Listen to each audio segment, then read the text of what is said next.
Assalamualaikum warahmatullahi wabarakatuh. Alhamdulillahi rabbil alamin. Wassalatu wassalamu ala asrofil anbiya wal mursalin wa ala alihi wa ashabihi ajmain amma ba'd. Segala puji bagi Allah yang telah menciptakan manusia dengan sebaik-baik bentuk. Tak lupa pula kita kirimkan salawat serta salam atas junjungan kita Nabiullah Muhammad SAW yang telah mengeluarkan umatnya dari alam yang gelap gulita menuju alam yang terang menderang.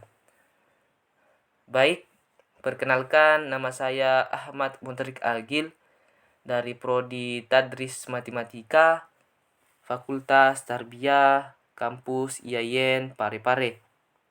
Nah, di sini saya ditugaskan untuk menjelaskan terkait penggunaan trigonometri dari dosen pengampu Dr. Buhaira MPD. Nah, di mana trigonometri itu ialah ilmu matematika yang mempelajari tentang sudut, sisi, dan perbandingan antara sudut terhadap sisi. Nah, dasarnya menggunakan bangun datar segitiga. Nah, hal ini karena arti dari kata trigonometri sendiri yang dalam bahasa Yunani itu yang berarti ukuran-ukuran dalam sudut tiga atau segitiga. Nah, di mana penggunaan trigonometri ini mencakup perbandingan trigonometri pada segitiga. Nah, sebuah segitiga dengan salah satu sudutnya berupa alfa. Di sini kita lihat ada segitiga siku-siku. Nah, di mana sisi AB-nya itu merupakan sisi miring segitiga, sisi BC-nya itu merupakan sisi depan sudut alfa, kemudian sisi AC-nya itu merupakan sisi samping sudut alfa. Nah, di sini kita akan mengenal istilah matematika baru, di mana ada yaitu sinus, kemudian ada kosinus, kemudian ada tangen, kemudian ada koseken, seken, dan kotangen. Yang mana sinus itu merupakan kebalikan dari koseken, kemudian kosinus kebalikan dari seken, dan tangen kebalikan dari kotangen.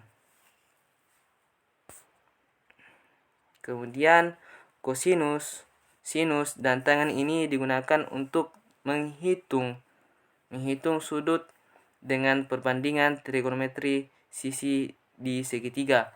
Dengan gambar di atas tadi, nilai sinus, kosinus, dan tangen ini dapat diperoleh dengan cara sebagai berikut, di mana sin alfa itu sama dengan A per C, di mana A per C itu sama dengan depan per miring, sehingga bisa dihafal dengan sebutan sin demi.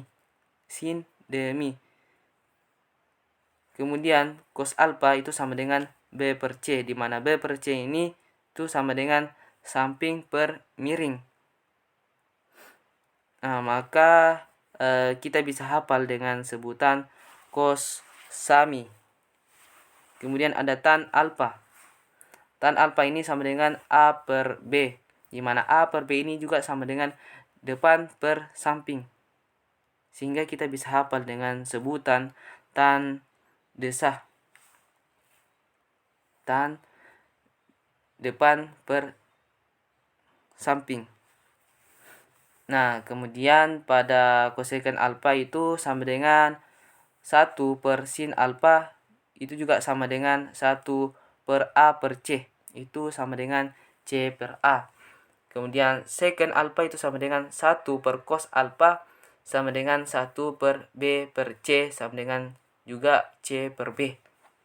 Kemudian kotangen alfa sama dengan 1 per tan alfa, sama dengan 1 per A per B, itu juga sama dengan B per A. Nah, dari diperolehnya dengan cara dengan diperoleh tadi nilai dari sinus, kosinus, dan tangen, kita masuk pada sudut istimewa. Kita bisa lihat gambar dari sudut istimewa itu sendiri, yang dimana dari sin alfanya itu di 0 derajat itu nilainya 0. Kemudian sin alfa pada 30 derajat itu nilainya 1/2. Kemudian sin alfa pada 45 derajat itu nilainya 1/2 akar 2. Kemudian sin alfa pada 60 derajat itu nilainya 1/2 akar 3. Kemudian sin alfa pada 90 derajat itu nilainya 1. Kemudian cos alfa itu pada 0 derajat itu nilainya 1. Cos alfa pada 30 derajat itu nilainya 1/2 akar 3. Cos alfa pada 45 derajat itu nilainya 1/2 akar 2. Cos alfa pada 60 derajat itu nilainya 1/2. Kemudian cos alfa pada 90 derajat itu nilainya 0. Kemudian ada tan alfa itu pada 0 derajat itu nilainya 0. Tan alfa pada 30 derajat itu nilainya 1/3 akar 3. Kemudian tan alfa pada 45 derajat itu nilainya 1. Kemudian tan alfa pada 60 derajat itu nilainya akar 3. Dan tan alfa pada 90 derajat itu nilainya tak terdefinisi. Jadi dari sudut-sudut istimewa ini yaitu 0 derajat, 30 derajat, 45 derajat, 60 derajat, dan 90 derajat. Jadi itu adalah sudut-sudut istimewa. Kemudian di dalam kuadran, di mana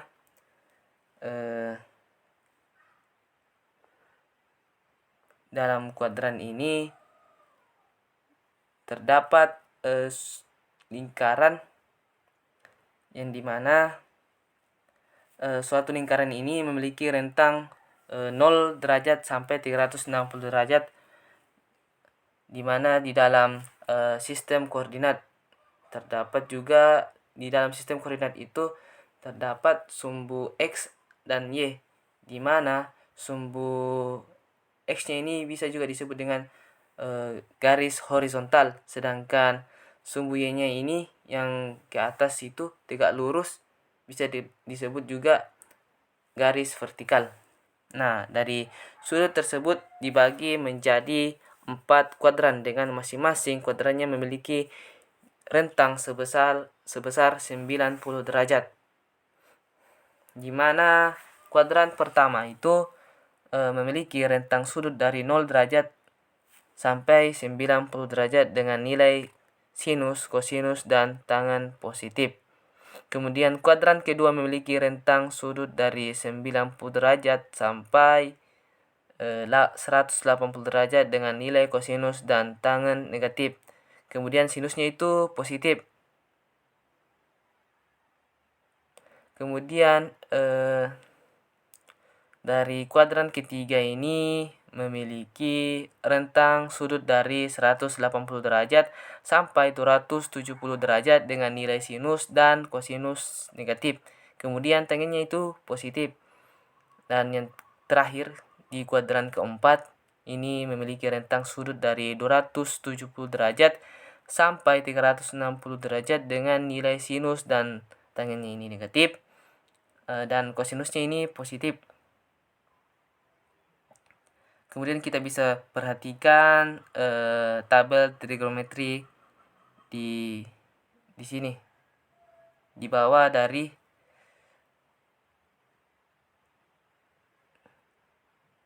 gambar dalam kuadran. Nah, setelah itu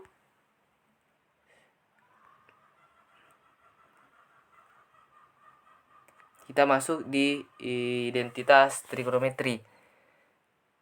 Nah, di sini dalam segitiga siku-siku selalu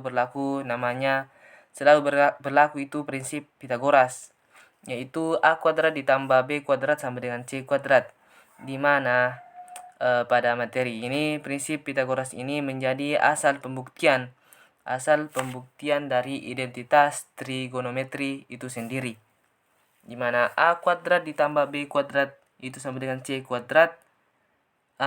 Kemudian kita bagi kedua ruas ini dengan C kuadrat, maka diperoleh persamaan baru, yaitu A kuadrat per C kuadrat ditambah B kuadrat per C kuadrat itu sama dengan 1. Kemudian kita sederhanakan dengan sifat eksponensial menjadi A per C kuadrat ditambah B per C kuadrat. Nah, dari persamaan terakhir, kemudian kita substitusi bagian yang sesuai dengan perbandingan trigonometri pada segitiga, yaitu sin alfa per A. Sin alfa sama dengan A per C. Kemudian cos alfa sama dengan B per C. Sehingga diperoleh sin alfa kuadrat ditambah cos alfa kuadrat itu sama dengan 1. Kemudian atau bisa ditulis menjadi sin kuadrat alfa ditambah cos kuadrat alfa itu sama dengan 1. Nah, dari identitas yang pertama dapat diperoleh bentuk lainnya, di mana sin kuadrat alfa ditambah cos kuadrat alfa itu sama dengan 1.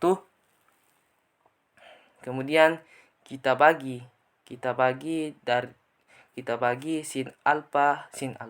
kuadrat alfa ditambah cos kuadrat alfa sama dengan 1, kita bagi masing-masing dengan cos kuadrat alfa, sehingga diperoleh sin alfa per cos alfa kuadrat itu ditambah 1 sama dengan 1 per cos kuadrat alfa. Nah, di mana sin alfa dan cos alfa ini itu sama dengan tan alfa, dan 1 per cos alfa ini itu sama dengan secant alfa, sehingga dapat ditulis dengan tan kuadrat alfa ditambah 1 itu sama dengan secant kuadrat alfa. Kita dapat memperoleh suatu identitas yang baru, bentuk lainnya. Kemudian pada bentuk ketiga, di mana sin kuadrat alfa ditambah cos kuadrat alfa ini sama dengan 1. Nah, di mana kita bagi masing-masing dengan sin kuadrat alfa, maka diperoleh itu 1 ditambah cos kuadrat alfa per sin kuadrat alfa itu sama dengan 1 per sin kuadrat alfa. Nah, di mana cos alfa ini per sin alfa ini itu sama dengan kotangen alfa. Kemudian 1 per sin alfa, sin kuadrat alfa ini sama dengan cosecant alfa. Maka kita dapat peroleh itu 1 ditambah kotangen kuadrat alfa sama dengan cosecant kuadrat alfa. Jadi itu tadi bentuk-bentuk dari identitas trigonometri. Kemudian kita masuk di contoh soal, di mana soalnya itu tentukan nilai dari sin 120 derajat ditambah cos 210 derajat ditambah cos 315 derajat. Nah, kita jawab di mana sin 120 derajat ini berada pada kuadran kedua. Dari penjelasan sebelumnya, di mana di kuadran kedua itu rentang sudutnya itu dari 90 derajat sampai 180 derajat. Nah, di sini sin 120 derajat. Jadi berada pada kuadran kedua, sehingga nilainya tetap positif dengan besar sama seperti sin 120 derajat itu sama dengan sin 180 dikurang 60. Jadi sama dengan itu sin 60 derajat, di mana sin 60 derajat ini itu sama dengan 1/2 akar 3. Nah, kemudian di cos 210 derajat berada pada kuadran ketiga, di mana tadi kuadran ketiga kan memiliki rentang dari 180 derajat sampai 270 derajat, sehingga nilainya negatif. Di mana tadi itu cos itu nilainya negatif dengan besar seperti cos 210 sama dengan cos 180 ditambah 30 sama dengan min cos 30 derajat. Itu juga sama dengan min 1/2 akar 3. Nah, kemudian di cos 315 ini berada pada kuadran keempat, di mana pada kuadran keempat ini rentang sudutnya dari 270 sampai 360. Nah, di mana ini nilainya positif, sehingga nilainya positif dengan besar seperti cos 315 sama dengan cos 360 dikurang 45 itu sama dengan cos 45. Itu sama dengan 1/2 akar 2. Jadi sin 120 derajat ditambah cos 210 derajat ditambah cos 315 derajat itu sama dengan 1/2 akar 3 dikurang 1/2 akar 3 ditambah 1/2 akar 2 itu nilainya sama dengan 1/2 akar 2. Jadi hasil dari penjumlahan sin 120 derajat ditambah cos 210 derajat ditambah cos 315 derajat itu sama dengan 1/2 akar 2. Nah, jadi itulah tadi pembahasan dari penggunaan trigonometri itu sendiri. Jadi cukup sekian dari saya. Jika ada kekurangan mohon dimaafkan, mohon ditambahkan. Jika ada yang benar-benar itu dari Allah Subhanahu wa taala. Mungkin cukup sekian dari saya. Assalamualaikum warahmatullahi wabarakatuh.